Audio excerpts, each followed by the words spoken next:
Assalamualaikum warahmatullahi wabarakatuh. Perkenalkan, nama saya Ismail Fauzia dari kelompok 4. Ingin memaparkan atau menjelaskan hasil diskusi kami pada mata kuliah Bank dan Lembaga Keuangan pada analisis di Bank Syariah Indonesia dengan dosen pengampu Ibu Nur Afni Oktaviani.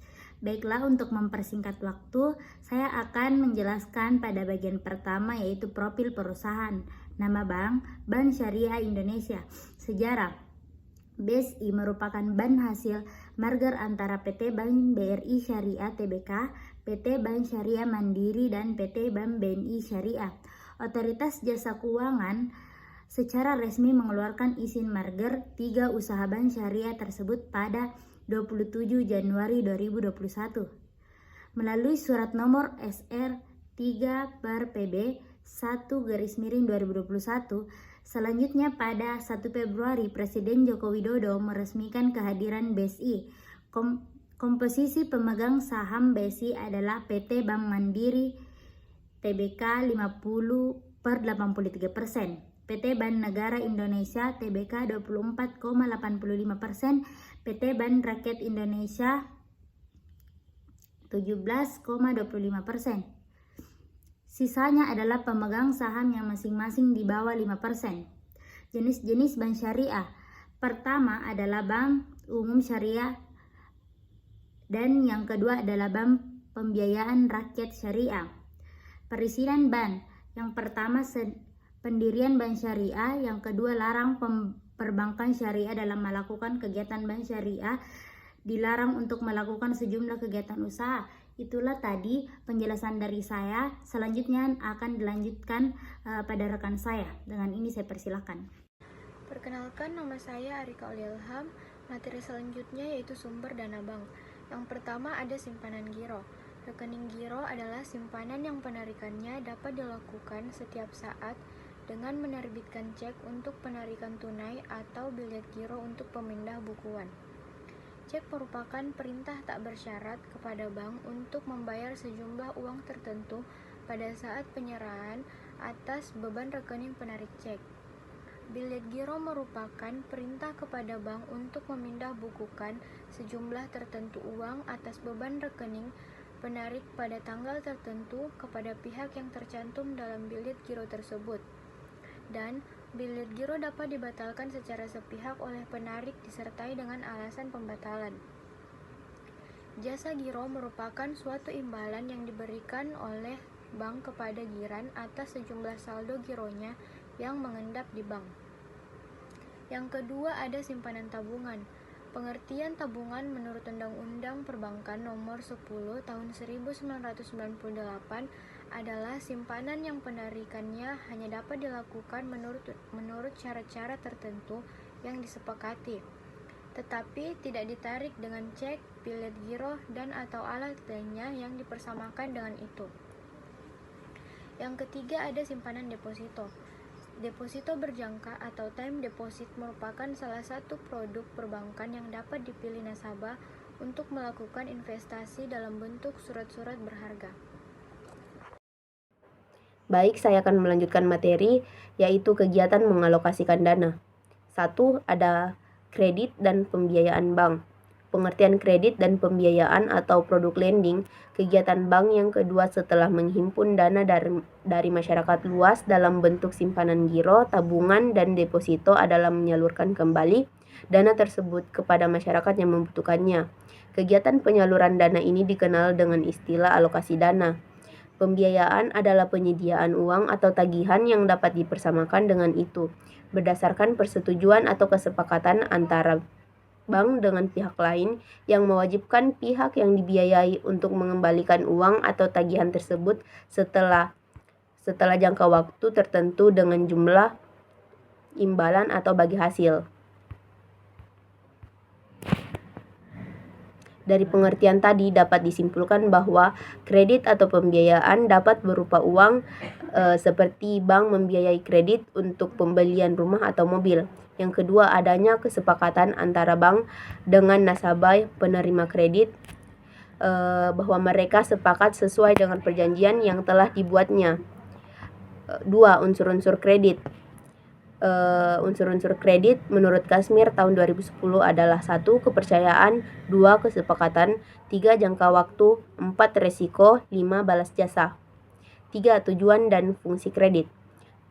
Tujuan kredit ada 1. Mencari keuntungan, 2. Membantu usaha nasabah, 3. Membantu pemerintah. Fungsi kredit. 1. Kredit dapat memajukan arus tukar menukar barang-barang dan jasa-jasa.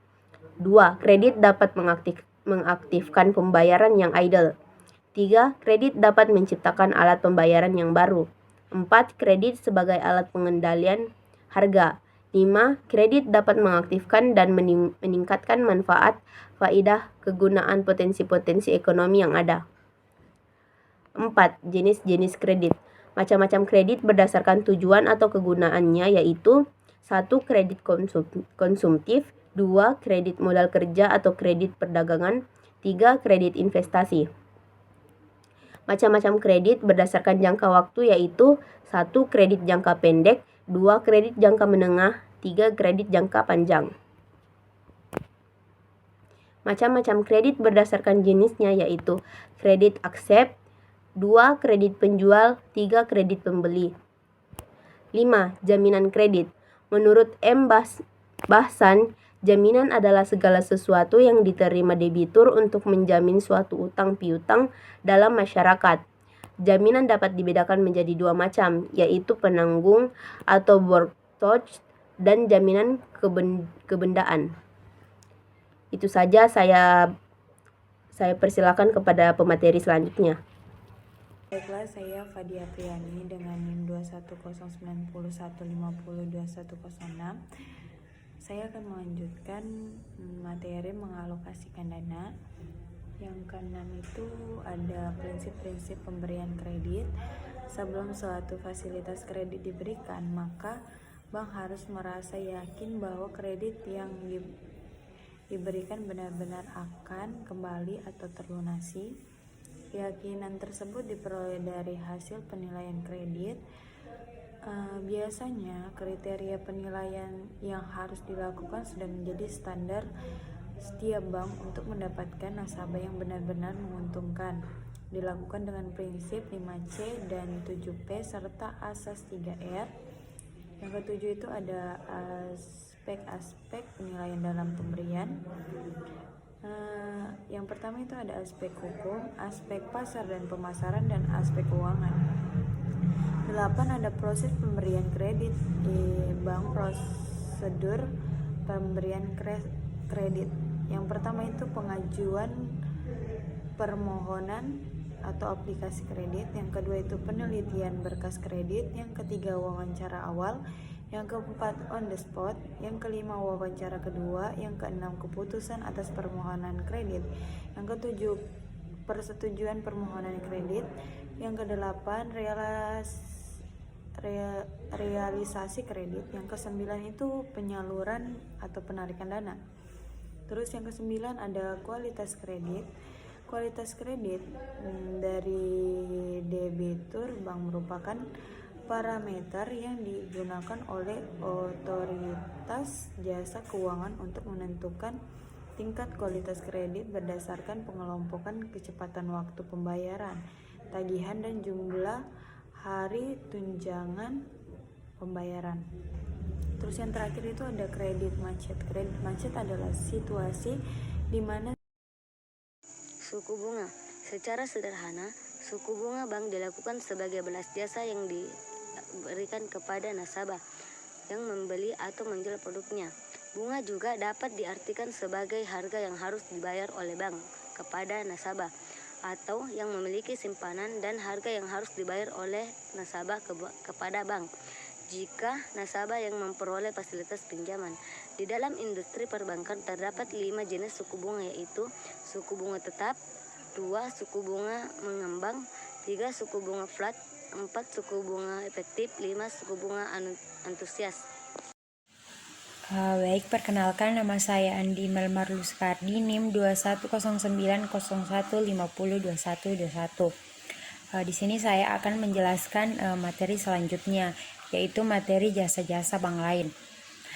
keuntungan jasa-jasa bank lain yang pertama yaitu terhindar dari riba, yang kedua yaitu berdasarkan syariah Islam, yang ketiga yaitu keuntungannya diberikan berdasarkan bagi hasil, yang keempat yaitu dijamin lembaga penjamin simpanan, yang kelima yaitu bank syariah sudah dilengkapi fasilitas net banking, yang keenam yaitu sistem bagi hasil lebih adil dan transparan, yang ketujuh memberlakukan saldo tabungan yang rendah.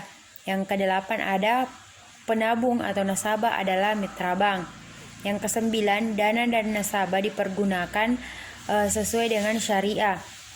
Yang ke-10 adanya peringatan dini tentang bahaya karena sifatnya yang transparan. Yang ke-11 dana ditujukan untuk kepentingan dan kemaslahatan umat. Bank Indonesia. Tujuan Bank Indonesia, tujuan tunggal. Dalam kapasitas sebagai Bank Sentral, Bank Indonesia mempunyai satu tujuan tunggal, yaitu mencapai dan memelihara kestabilan nilai rupiah. Kestabilan nilai rupiah ini mengandung dua aspek, yaitu kestabilan nilai mata uang terhadap barang dan jasa, serta kestabilan terhadap mata uang negara lain. Pilar utama. Untuk mencapai tujuan tersebut, Bank Indonesia didukung oleh 3 pilar yang merupakan 3 bidang tugasnya. Ketiga bidang tugas tersebut perlu diintegrasi agar tujuan mencapai dan memelihara kestabilan nilai rupiah dapat dicapai secara efektif dan efisien. 2. Tugas Bank Indonesia. Berikut tugas Bank Sentral. Yang pertama, menetapkan dan menjalankan kebijakan moneter. Yang kedua, mengatur dan menjaga kelancaran sistem pembayaran. Yang ketiga, menjaga stabilitas sistem keuangan. Hubungan BI dengan pemerintah. Hubungan keuangan dalam hal hubungan keuangan dengan pemerintah, Bank Indonesia membantu menerbitkan dan menempatkan surat-surat hutang negara guna membiayai anggaran pendapatan dan belanja negara APBN tanpa diperbolehkan membeli sendiri surat-surat hutang negara tersebut. Bank Indonesia juga bertindak sebagai kasir pemerintah yang tak usahakan rekening pemerintah di Bank Indonesia dan atas permintaan pemerintah dapat menerima pinjaman luar negeri untuk dan atas nama pemerintah Indonesia. Independensi dalam interdependensi. Meskipun Bank Indonesia merupakan lembaga negara yang independen, tetapi diperlukan koordinasi yang bersifat konsultatif dengan pemerintah. Sebab tugas-tugas Bank Indonesia merupakan bagian yang tidak terpisahkan dari kebijakan-kebijakan ekonomi nasional secara keseluruhan. Selain itu, Bank Indonesia juga memberikan masukan, pendapat, serta pertimbangan kepada pemerintah mengenai perancangan APBN serta kebijakan-kebijakan lain yang berkaitan dengan tugas dan wewenangnya. Hubungan Bank Indonesia dengan dunia internasional. Dalam hal hubungan Bank Indonesia dengan dunia internasional, maka Bank Indonesia dapat melakukan kerjasama dengan bank sentral negara lain dan organisasi dan lembaga internasional. Dalam hal ini, dipersyaratkan bahwa anggota internasional dan atau lembaga multilateral adalah warga, maka Bank Indonesia dapat bertindak untuk dan atas nama negara Republik Indonesia sebagai anggota. Sekilas profil lembaga internasional yang diikuti Bank Indonesia antara lain atas nama Bank Indonesia sebagai anggota CEASEAN 1982-12.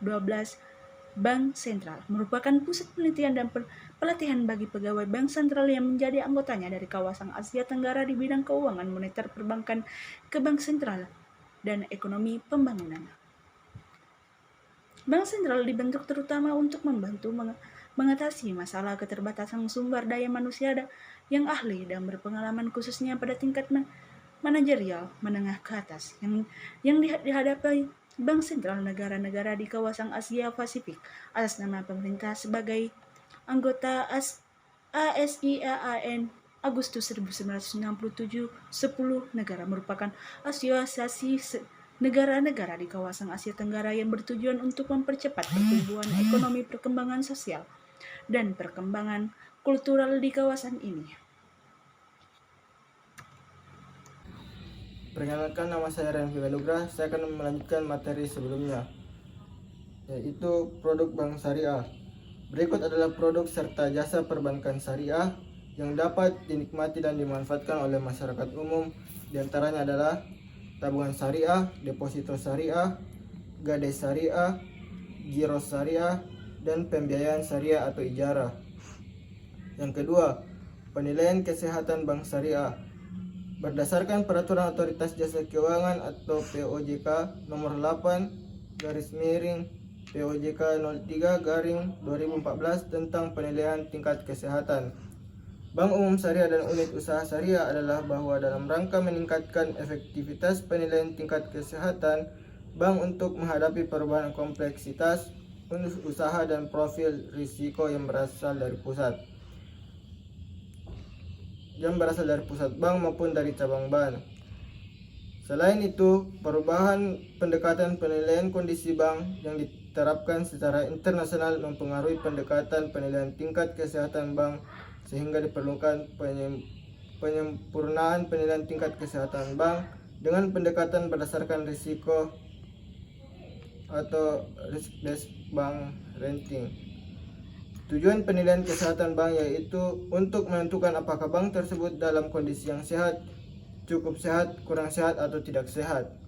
Standar untuk melakukan penilaian kesehatan bank telah ditentukan oleh pemerintah melalui Bank Indonesia. Mungkin hanya itu yang dapat saya sampaikan. Kurang dan lebihnya mohon dimaafkan. Semoga bermanfaat. Wabillahi taufiq wal hidayah. Assalamualaikum warahmatullahi wabarakatuh.